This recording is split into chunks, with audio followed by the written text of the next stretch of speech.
many of you in this room, I'm curious, let's take a poll. How many of you in this room, by show of hands, are in love? You married people better get your hands up. How many of you are not in love tonight, but you have been in love at some point in your life?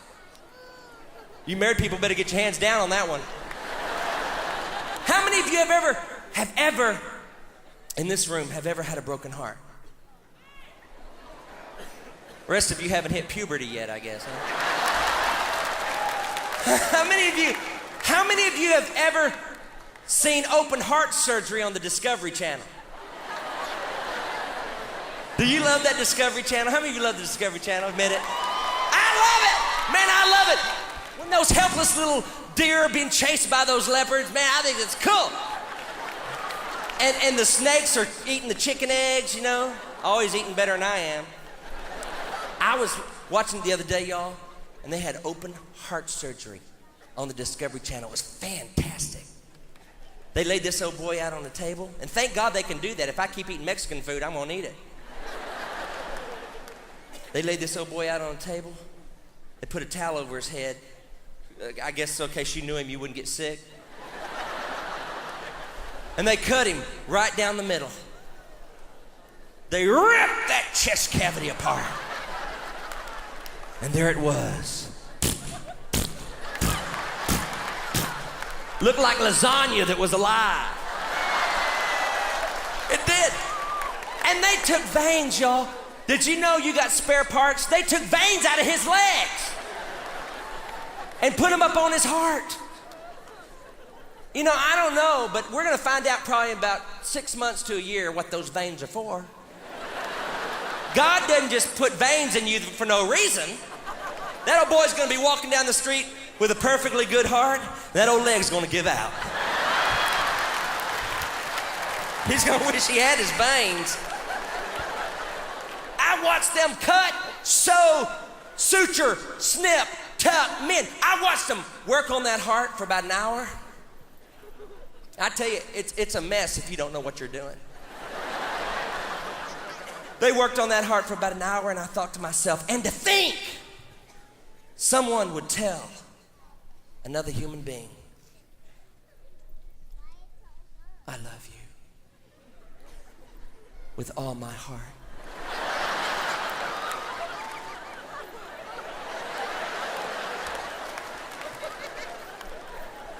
You love me with your blood pumping muscle?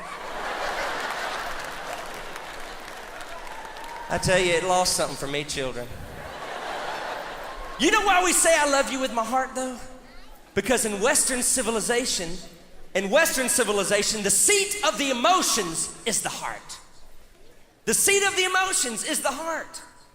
I love you with all my heart. You broke my heart. Put your heart into it. The seat of the emotions is the heart, but not so in some countries. I'm serious. Some countries, the seat of the emotions is the kidneys. Some countries, it's the liver.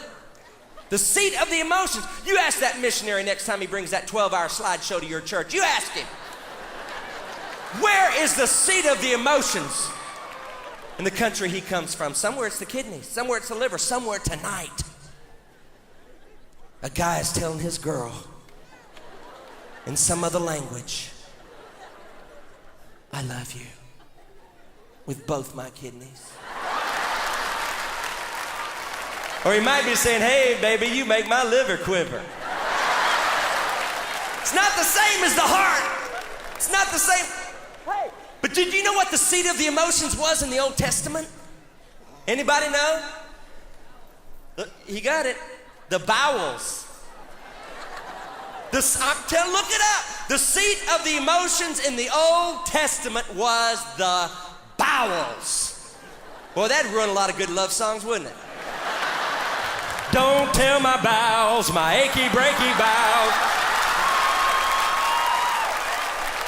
I left my bowels in San Francisco. What'd they do for love songs? But the heart works. I mean, think about it, ladies. If you were in the Old Testament, can you hear your husband? He puts you in his arms. He goes, oh, baby.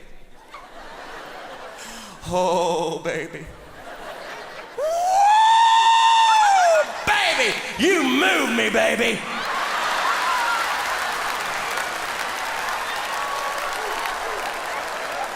Not the same as the heart, is it? But we have our Christian cliche. It goes like this. Would you like to invite Jesus into your heart? Yeah, you've heard it. Let me tell you something. Jesus is just about as interested in getting in your heart as he is your kidneys. He don't want to get into your left ventricle and watch blood go by. But when you invite him into your heart, listen to me, if you ever do, get ready. At times you may have a broken heart. A lot of people say, come to Jesus, and you get saved and everything's fine from then on. Let me tell you, Christ said, I've come to give you life. But not just life more abundant. First of all, you got to know what life is, y'all. You know what life is? Whether you're a believer or you're not a believer, life is life. Life is a series of emotions. Life is a mountain after a valley, a wife to feed, a husband to clothe, children to raise, a boss to put up with, car notes, taxes, April 15th.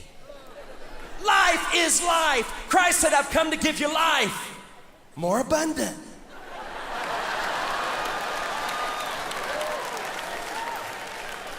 If I could put the Christian life into one word, you know what it would be? It wouldn't be joyous. It wouldn't be victorious. It wouldn't be sad. It wouldn't be depressing, even though it has been all those things at some point in time. If I could put it into one word, if I could put my entire Christian experience into one word, it would be this. The Christian life is interesting. You want a boring life? Don't come to Christ. You want an interesting life? Come to Christ. But I've got a great scripture for you. If your heart ever gets broken, this is my favorite scripture. It's my life verse. I love this verse. It says this. And it came to pass.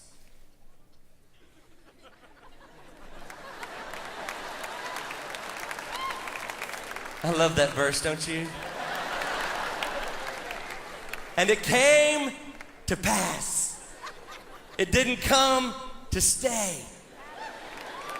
It came to pass. No matter where you are on that experience, it'll pass. Hey, you young 18-year-old jocks that got muscles in your earlobes, enjoy them. They will pass.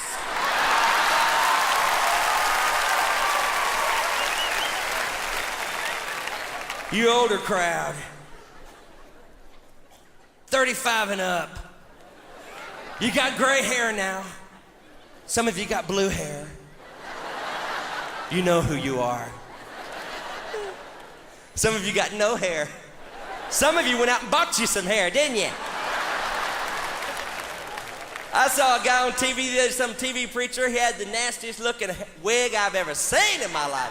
I think the thing was made out of cat hair. Every time he scratched his head, his rear went up.